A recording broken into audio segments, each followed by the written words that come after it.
सुहावना मौसम था। द्रौपदी आश्रम के बाहर खड़ी थी। इतने में एक सुंदर फूल हवा में उड़ता हुआ उसके पास आ गिरा। द्रौपदी ने उसे उठा लिया और भीमसेन के पास जाकर बोली, क्या तुम जाकर ऐसे ही कुछ और फूल ला सकोगे? यह कहती हुई द्रौपदी हाथ में फूल लिए युधिष्ठिर के पास दौड़ी गई। द्रौपदी की इच्छा पूरी करने के लिए भीमसेन उस फूल की तलाश में निकल पड़ा। चलते चलते वह पहाड़ की घाटी में जा पहुंचा, जहां केले के पेड़ों का एक विशाल बगीचा लगा हुआ था। बगीचे के बीच एक बड़ा भारी बंदर रास्ता रोके लेटा हुआ था। बंदर ने भीम की तरफ देखकर कहा, मैं कुछ अस्वस्थ हूँ, इसलिए लेटा हुआ हूँ। जरा आंख लगी थी तो तुमने आकर नींद खराब कर दी। मुझे क्यों जगाया तुमने? एक बंदर के इस प्रकार मनुष्य जैसा उपदेश देने पर भीमसेन को बड़ा क्रोध आया और बोले, जानते हो मैं कौन हूँ? मैं कुरुवंश का वीर, कुंती का पुत्र हूँ। मुझे रोको मत, मेरे रास्ते से हट जाओ, मुझे आगे जाने दो।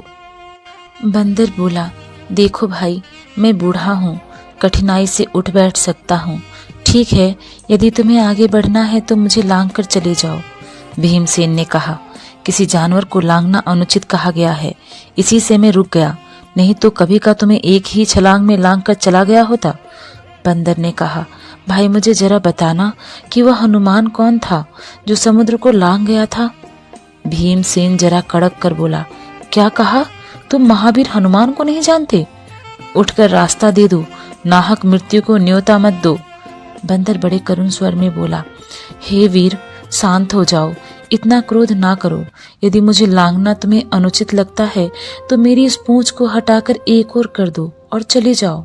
भीमसेन ने बंदर की पूंछ एक हाथ से पकड़ ली, लेकिन आश्चर्य, भीम ने पूंछ पकड़ तो ली पर वह उससे जरा भी नहीं हिली। उठने की तो कौन कहे। उसे बड़ा ताज्जुब होने लगा कि यह बात क्या है।